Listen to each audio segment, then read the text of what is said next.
بکھرے موتی کی last episode میں آپ دیکھیں گے کہ عائزہ کے والد کو بھی اپنی غلطی کا احساس ہو چکا ہے.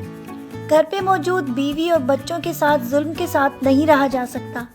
یہ سارے تو آپ کی محبت کے ہی مستحق ہوتے ہیں. وہ تو اس باتوں کو صحیح طریقے سے جان چکے ہیں کہ اولاد اور بیوی کے ساتھ جلاد بن کر ایک ہی گھر پہ نہیں رہا جا سکتا. اسی لیے احساس ہونے کے بعد وہ عائزہ کی والدہ کو اپنے گھر واپس لے آئیں گے. برے لوگوں کا انجام ہمیشہ برا ہی ہوتا ہے. طفیل کو جب یہ احساس ہوگا کہ زلفی کا گھر برباد کرنے کے بعد اب اس کی والدہ اس کا گھر برباد کرنا چاہتی ہیں تو وہ ان کا ساتھ دینا چھوڑ دے گا. لاسٹ ایپیسوڈ میں آپ دیکھیں گے کہ جب طفیل اس کا ساتھ دینا چھوڑ دے گا تو اس کے بعد اس کی بیوی ایک بہت بڑی سازش رچنے کے بعد اپنی ساس کو اس کے عبرتناک انجام تک پہنچا دے گی، کیونکہ یہ عورت تو کسی کے ساتھ بھی کبھی بھی بھلائی کا کام نہیں کرتی آئی. جبکہ لاسٹ میں آپ دیکھیں گے کہ عائزہ کے ساتھ تو زلفی بہت زیادہ اچھا ہو گیا تھا. بچوں کا احساس اس کے دل میں جب پیدا ہوا تو اس کے بعد اس نے سب سے پہلے جانو کے ساتھ برا کرنے والے شخص کے ساتھ بہت برا سلوک کیا، یہاں تک کہ انہوں نے جانو کو بھی یہ اجازت دی کہ اس شخص سے مار کر اپنا بدلہ لے لے، اور اس کے بعد تو انہوں نے اس کو پولیس کے حوالے کر دیا تھا. اور جب شہزادی نے چھت سے چھلانگ لگا کر اپنی جان دینے کی کوشش کی تھی تو اس کے بعد تو زلفی بہت زیادہ غصے میں پاگل ہو گیا تھا.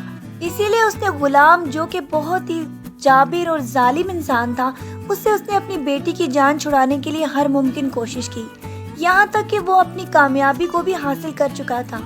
اس کے بعد تو وہ یہ چاہتا تھا کہ عائزہ کے ساتھ پرسکون اپنی زندگی بسر کر سکے، لیکن عائزہ تو آہت کے علاوہ کسی اور کو اپنے دل میں جگہ دے ہی نہیں سکتی. اسی لیے تو اس نے زلفی کو صاف انکار کر دیا تھا، اور زلفی تو صرف یہ چاہتا تھا کہ وہ اس کے گھر پہ اس کے بچوں کی ماں بن کر رہے.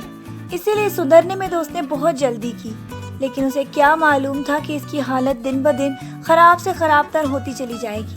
اور اس بات کا احساس عائزہ کو تب ہوگا جب زلفی کی حالت بہت زیادہ خراب سے خراب تر ہوتی چلی جائے گی. زلفی کے بہت زیادہ نشہ کرنے کی وجہ سے اس کو پھیپھڑوں کا کینسر ہو جائے گا، اور ڈاکٹر اس کی تشخیص کرنے کے بعد یہ بتائیں گے کہ اب یہ لاسٹ سٹیج پر ہے، لہٰذا اب تو یہ بچ ہی نہیں سکتا.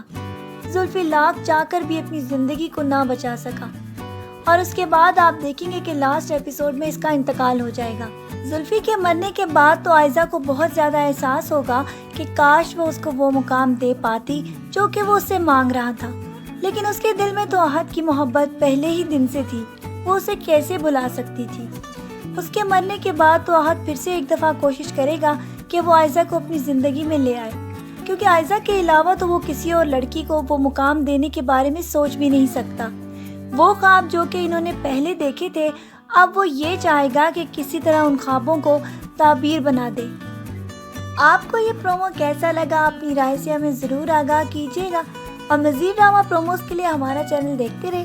اپنا ڈھیر سارا خیال رکھیے گا، بہت ساری دعاؤں کے ساتھ. اللہ حافظ.